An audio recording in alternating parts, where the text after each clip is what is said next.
Bharatiya Janata party Uttar Pradesh की कार्य समिति के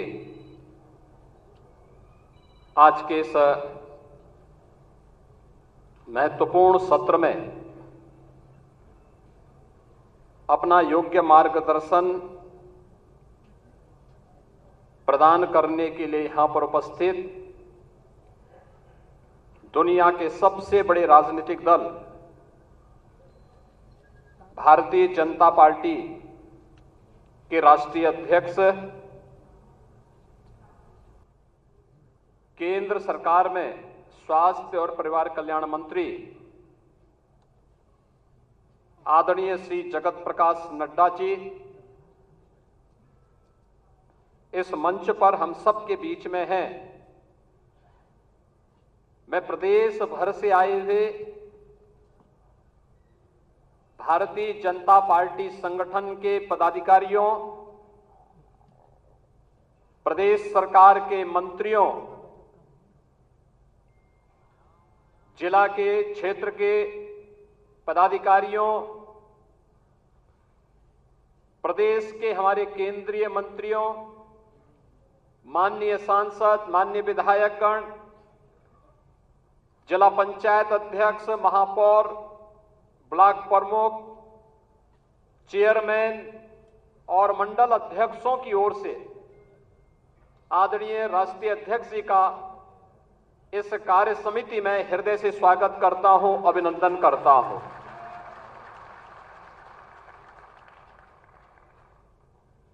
जनवरी 2024 के बाद भारतीय जनता पार्टी की यह लोकसभा चुनाव के बाद पहली कार्य समिति है। इस कार्य समिति की अध्यक्षता कर रहे हमारे कर्मठ प्रदेश अध्यक्ष माननीय श्री भूपेंद्र सिंह चौधरी जी, प्रदेश सरकार में मेरे वरिष्ठ सहयोगी उप मुख्यमंत्री द्वय श्री केशव प्रसाद मौर्य जी, ब्रजेश पाठक जी,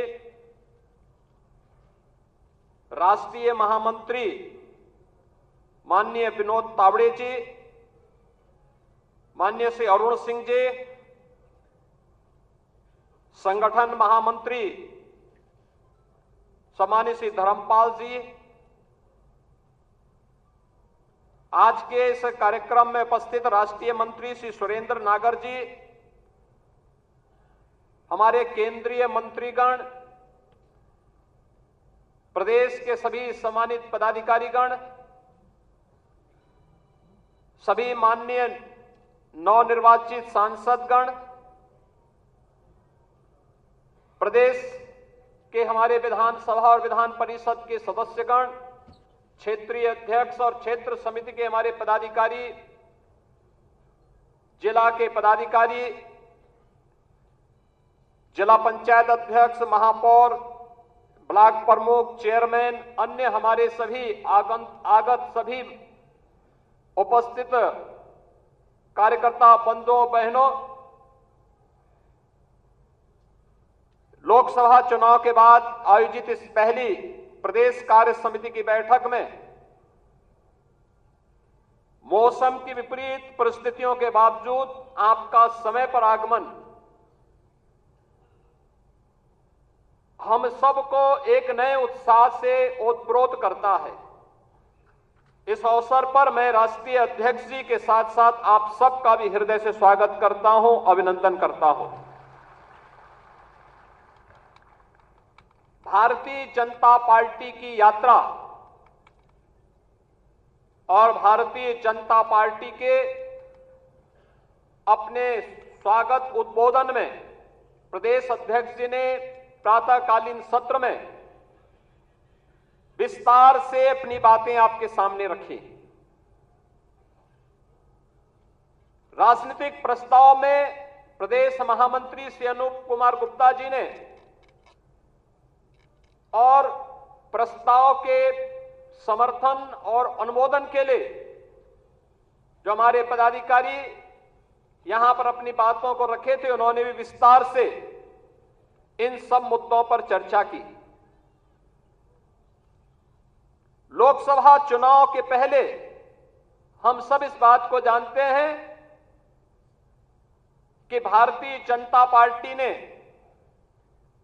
प्रधानमंत्री मोदी जी के नेतृत्व में उत्तर प्रदेश में 2014, 2017, 2019 और 2022 में भारी सफलता प्राप्त करते हुए विपक्ष को उसकी वास्तविक स्थिति तक पहुंचाने का कार्य किया था और लगातार उस पर दबाव बनाए रखा था। कोई संदेह नहीं, 2014 में जितना मत प्रतिशत भारतीय जनता पार्टी के पक्ष में था, 2017 में जितना मत प्रतिशत भारतीय जनता पार्टी के पक्ष में था, 2022 में जितना मत प्रतिशत भारतीय जनता पार्टी के पक्ष में था, 2024 में भी आप सभी कार्यकर्ताओं के संघर्ष से, प्रयास से, प्रधानमंत्री मोदी जी के नेतृत्व में, माननीय राष्ट्रीय अध्यक्ष जी के नेतृत्व में भारतीय जनता पार्टी उतना वोट पाने में सफल रही।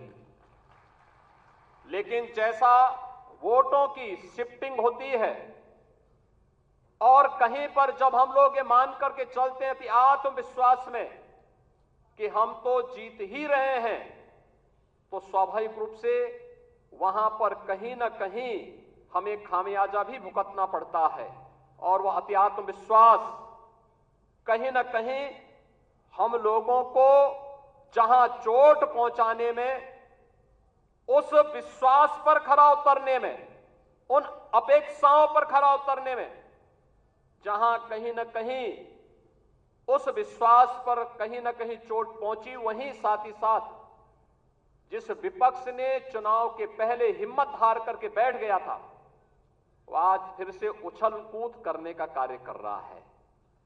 बहनों और भाइयों, याद करिए 2022 का विधानसभा का चुनाव, 2022 का विधानसभा का चुनाव विपक्ष उछल कूद कर रहा था। चुनाव के तत्काल बाद आपने देखा होगा कैसे मारपीट पर उतारू हो गए थे और तब हर कार्यकर्ता इस बात को सोचता था कि वास्तव में हमारी सरकार का माफिया मुक्त उत्तर प्रदेश का अभियान इन्हीं गुंडों के लिए है और उस उत्तर प्रदेश को आप सबके सहयोग से आज माफिया मुक्त करने में हमें सफलता प्राप्त हुई। तो माफिया मुक्त उत्तर प्रदेश के साथ साथ हमारे विचार परिवार का ये जो लंबा संघर्ष था, 500 वर्षों का इंतजार समाप्त हो, दुनिया भर के सनातन हिंदू धर्मावलंबी जिन आकांक्षाओं के साथ जी रहे थे, उन अपेक्षाओं पर प्रधानमंत्री मोदी जी के नेतृत्व में डबल इंजन सरकार ने खरा उतर करके अयोध्या में रामलला के भव्य मंदिर निर्माण के साथ साथ 500 वर्षों के बाद रामलला को विराजमान करने का काम भी किया। बहनों और भाइयों, भारतीय जनता पार्टी के कार्यकर्ता को किसी भी स्थिति में बैकफुट पर आने की आवश्यकता नहीं है, किसी भी स्थिति में नहीं है, क्योंकि आपने कार्य किया है। आप विपक्ष में थे, जनता के मुद्दों को लेकर लड़ते थे। आज जब सरकार में थे तो याद करिए, उत्तर प्रदेश के अंदर सुरक्षा का ये वातावरण आपको आज देखने को मिल रहा होगा। याद करिए, इसी मुहर्रम के समय में सड़कें खाली हो जाती थी, सूनी हो जाती थी। आज मुहर्रम आयोजित हो रहा है, इसका पता भी नहीं लग रहा है। ताजिया के नाम पर घर तोड़े जाते थे, पीपल के पेड़ काटे जाते थे, सड़कों के तार हटाए जाते थे, पुल तोड़ दिए जाते थे।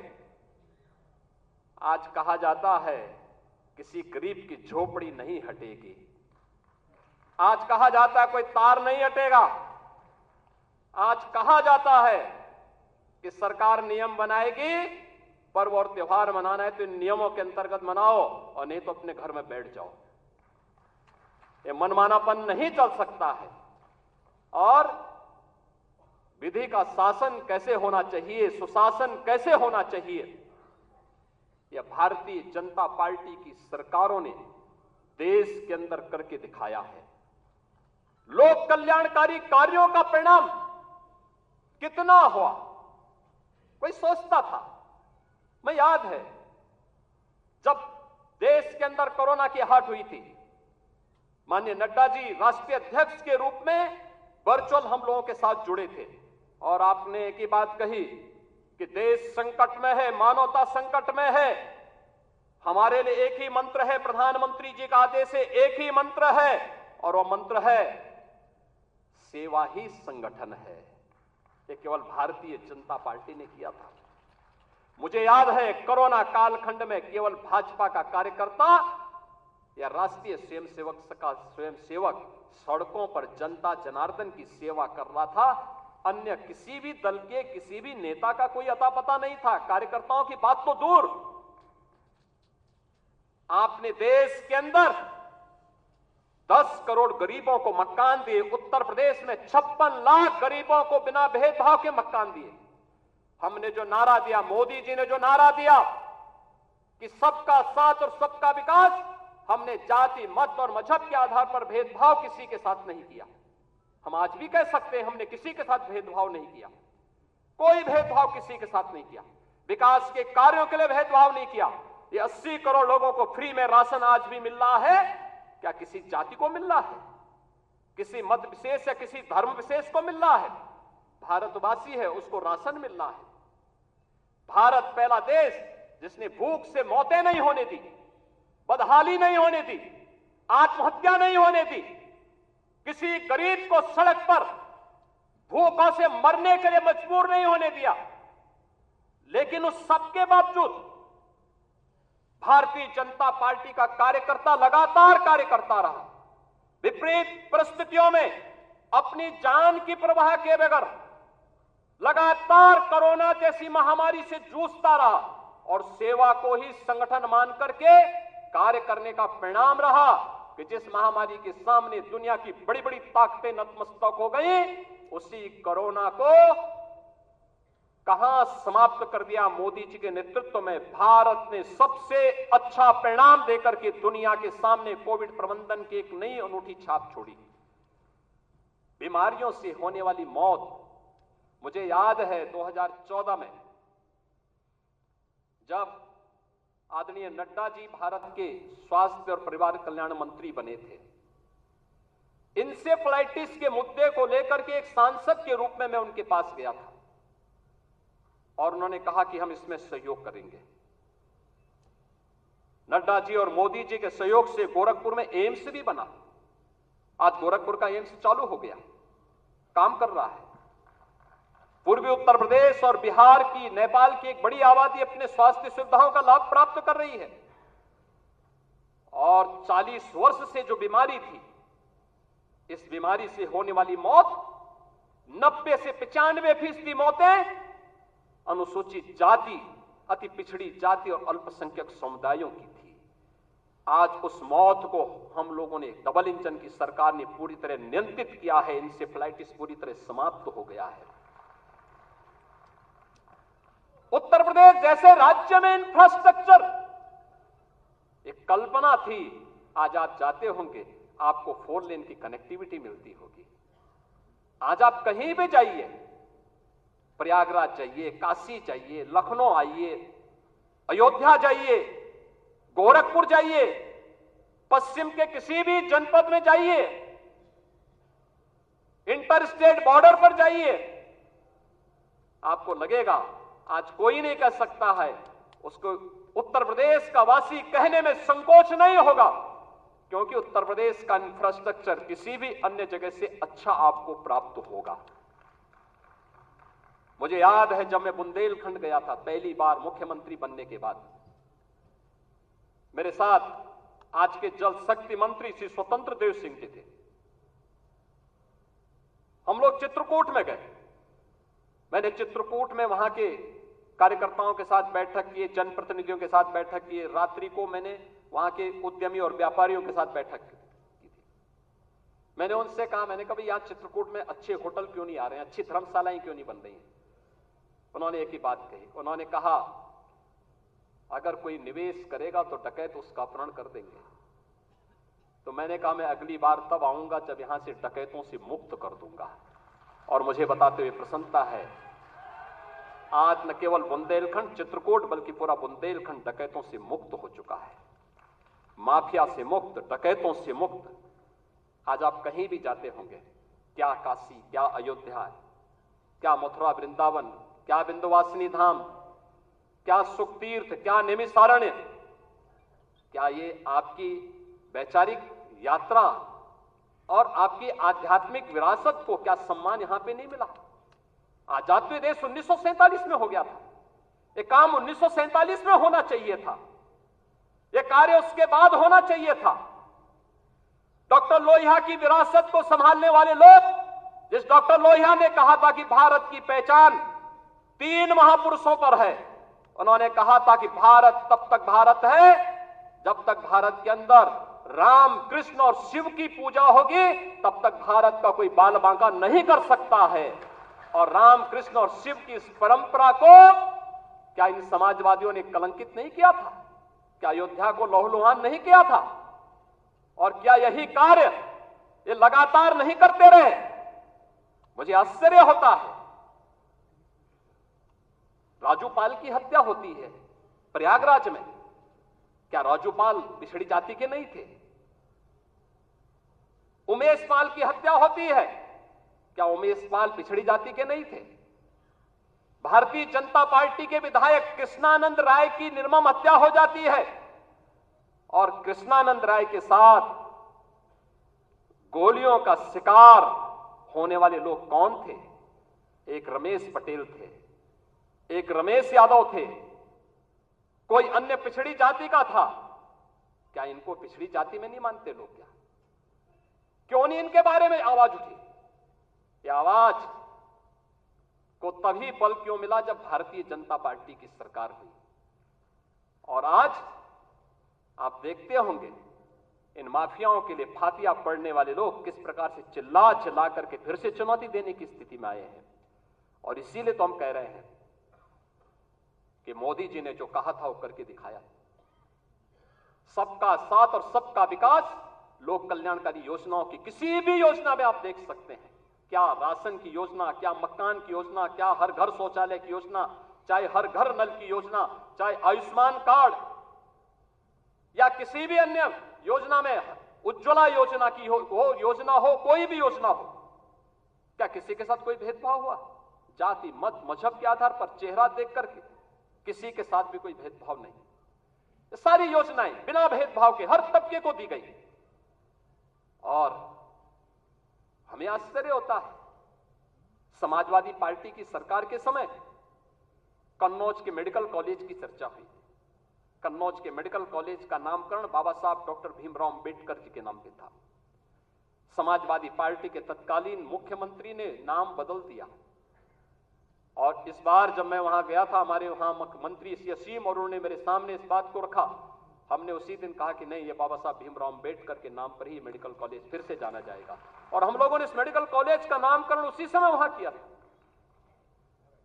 लखनऊ का भाषा विश्वविद्यालय, क्या ये मान्यवर कांसी राम जी के नाम पे नहीं था? क्यों चेंज कर दिया गया? ये सब समाजवादी पार्टी की सरकार में होता। दलित चिंतकों और महापुरुषों और सामाजिक परिवर्तन के वाहक उन महापुरुषों को क्या समाजवादी पार्टी ने अपमानित नहीं किया था? वो लगातार अपमानित करते थे।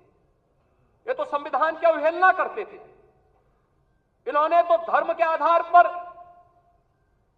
अनुसूचित जाति, जनजाति और पिछड़ी जाति को मिलने वाले आरक्षण पर भी सेध लगाने का काम किया था। कौन नहीं जानता 2016 में जब समाजवादी पार्टी की सरकार थी, अनुसूचित जाति के नौजवानों की स्कॉलरशिप को समाजवादी पार्टी की सरकार ने रोकने का काम किया था। हम लोग इसको मुद्दा नहीं बना पाए, हम अपनी उपलब्धियों को मुद्दा नहीं बना पाए। मोदी जी के नेतृत्व में पंचतीर्थ बने। नई संसद बनने पर नई संसद में प्रधानमंत्री मोदी जी देश के पहले प्रधानमंत्री हैं जिन्होंने संविधान की मूल प्रति को अपने सिर पे रख करके नई संसद में स्थापित करने का काम किया था।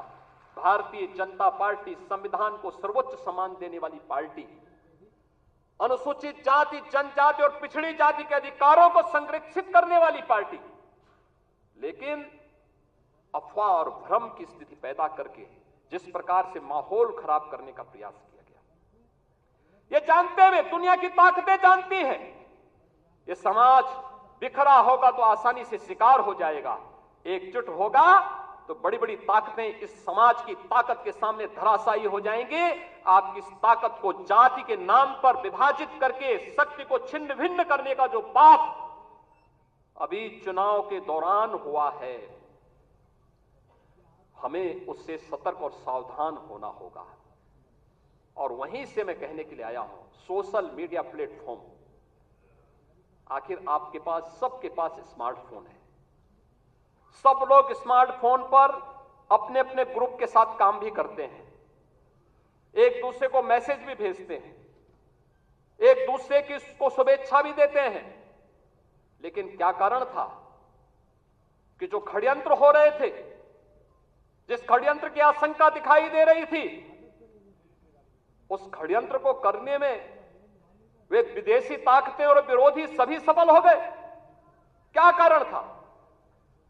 हम लोगों को इसके बारे में जागरूक होना पड़ेगा। आप एक राष्ट्रवादी मिशन के मजबूत स्तंभ हैं और उस राष्ट्रवादी मिशन के साथ जुड़े होने के नाते जहां भारतीय जनता पार्टी कहती है नेशन फर्स्ट, देश पहले है, दल बाद में है और मेरा स्वयं का हित सबसे बाद में है, उस भारतीय जनता पार्टी के कार्यकर्ता को क्या ये नहीं देखना चाहिए कि सोशल मीडिया में क्या कुछ चल रहा है, और उस अभियान के साथ जुड़ना, उसको देखना, उसका खंडन करना, और फिर पंचतीर्थ के फोटो, दलित महापुरुषों के और चिंतकों के बारे में भारतीय जनता पार्टी की उपलब्धियां, गरीब कल्याणकारी योजनाएं, इन सब को भी अगर हम साथ साथ भेजे होते, उन लोगों के साथ संवाद बनाए होते, तो हो सकता है इसमें कुछ और चीजें देखने को मिलती। ऐसा नहीं कि ये षड्यंत्र हुए ना हुए, 2019 में हुआ था, 2019 में हुआ था।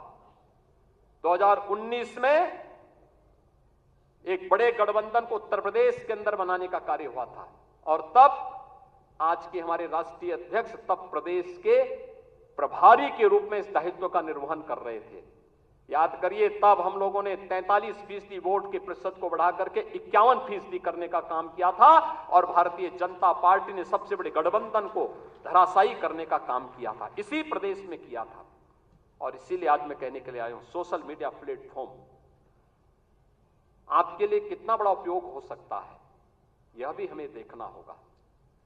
बहुत सारी ऐसी चीजें हैं जिन चीजों को हमें वास्तविक धरातल पर उतारना होगा, और उसके लिए अगर हम प्राण से जुड़ करके एक बार फिर से कार्य करना शुरू करेंगे, कोई कारण नहीं।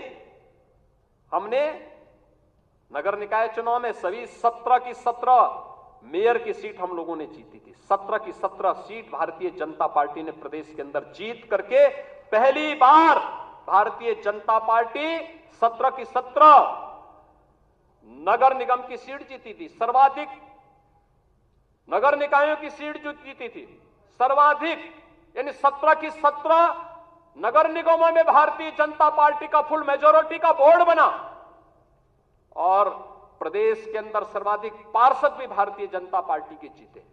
हमारे महापौरगण यहां पर प्रदेश के अलग अलग नगर निगमों से भी आज यहां पर उपस्थित हुए हैं। हम उस जीत के सिलसिले को, जिस जीत ने विधानसभा को चुनाव भी जिताया, नगर निकायों में भारी सफलता प्रदान कराई, सर्वाधिक चेयरमैन और सर्वाधिक पार्षद भी जिताए, और आजमगढ़ और रामपुर के उपचुनाव में भी विजय पताका भारतीय जनता पार्टी ने अपना गाड़ने का काम किया था। कोई कारण नहीं 10 की 10 उपचुनाव फिर से भारतीय जनता पार्टी अपने पक्ष में करने में सफल हो। लेकिन इसके लिए आज से जुड़ना पड़ेगा, लगना पड़ेगा, एक एक कार्यकर्ता को अपना अभियान मान करके फिर इस अभियान के साथ जुटना पड़ेगा। और उसी के लिए आपका आह्वान करने के लिए आज फिर हम लोग आए हैं। बहनों और भाइयों, हम 2010 के 10 उपचुनावों के लिए तो हमें अभी से तैयारी करनी ही है, लेकिन हमें इस बात का याद रखना, उत्तर प्रदेश को जो नई पहचान बनी है, उत्तर प्रदेश जो पहले छठी अर्थव्यवस्था थी, आज देश की नंबर 2 की अर्थव्यवस्था बन चुकी है और तेजी के साथ उभरती हुई अर्थव्यवस्था के रूप में अपने आप को स्थापित कर रही है। उत्तर प्रदेश का जो परसेप्शन बदला है, आज आप देश और दुनिया के अंदर कहीं जाते होंगे, लोग उत्तर प्रदेश के नाम पर आपको सम्मान देते होंगे। इस सम्मान को बरकरार रखने के लिए जीत के सिलसिले को फिर से आगे बढ़ाने की आवश्यकता है और उसको बढ़ाने के लिए आह्वान करने के लिए आज आपके सामने माननीय राष्ट्रीय अध्यक्ष भी आए हैं। जीत का यह सिलसिला जो 14, 17, 19, 22 पंचायत चुनाव, नगर निकाय चुनाव, उपचुनावों में बना रहा, यही मोमेंटम 2027 में भी बनेगा। यह हमारा संकल्प आज से होना चाहिए, आज से होना चाहिए। याद रखना, भारतीय जनता पार्टी है तो जिले में हमारा महापौर भी है, जिला पंचायत अध्यक्ष भी है और ब्लॉक प्रमुख भी है, चेयरमैन भी है, पार्षद भी है। और अगर यहां पर कहीं कोई खरोंच आता है तो वहां उसके असर वहां पर भी पड़ने वाला है और इसीलिए अभी से इसकी तैयारी में जुटना होगा। एक एक व्यक्ति को जुटना पड़ेगा, ब्लॉक प्रमुख हो या चेयरमैन, महापौर हो या जिला पंचायत अध्यक्ष, विधायक हो या विधान परिषद सदस्य, लोकसभा के हमारे माननीय सांसद हो या फिर राज्यसभा के माननीय सांसद, इन सबको संगठन के साथ बेहतरीन तालमेल बना करके, संगठन जिसको तय करे उसके साथ खड़ा होकर के प्राणपण से जुट करके कमल चुनाव चिन्ह को विजयी बनाने के संकल्प के साथ अगर हम आगे बढ़ेंगे तो आपका भी सम्मान होगा, सर्वत्र सम्मान भी मिलेगा। और जो लोग उछल कूद करने का कुत्सित प्रयास कर रहे हैं, मुझे लगता है इनको दोबारा उछल कूद करने का अवसर ही नहीं मिल पाएगा। यह हम आप सबको आश्वस्त करने के लिए आज यहां पर आए हैं और इसी विश्वास के साथ मैं आज के इस अवसर पर हमारे नवनिर्वाचित सांसद गण भी यहां पर उपस्थित हुए हैं, केंद्रीय मंत्री भी आए हैं जो केंद्र में उत्तर प्रदेश के हमारे मंत्री बने हैं। मैं इन सभी केंद्रीय मंत्रियों को, माननीय सांसदों का हृदय से स्वागत करता हूं, अभिनंदन करता हूं, उन्हें हृदय से बधाई देता हूं। उनके एक अच्छे कार्यकाल के लिए, उज्जवल कार्यकाल के लिए अपनी शुभकामनाएं भी देता हूं और आप सबकी ओर से, प्रदेश भर से आए हुए हमारे संगठन के इन शिल्पियों और स्तंभों की ओर से माननीय राष्ट्रीय अध्यक्ष जी का मैं प्रदेश कार्य समिति की इस बैठक में हृदय से स्वागत करता हूं, अभिनंदन करता हूं। धन्यवाद। जय हिंद।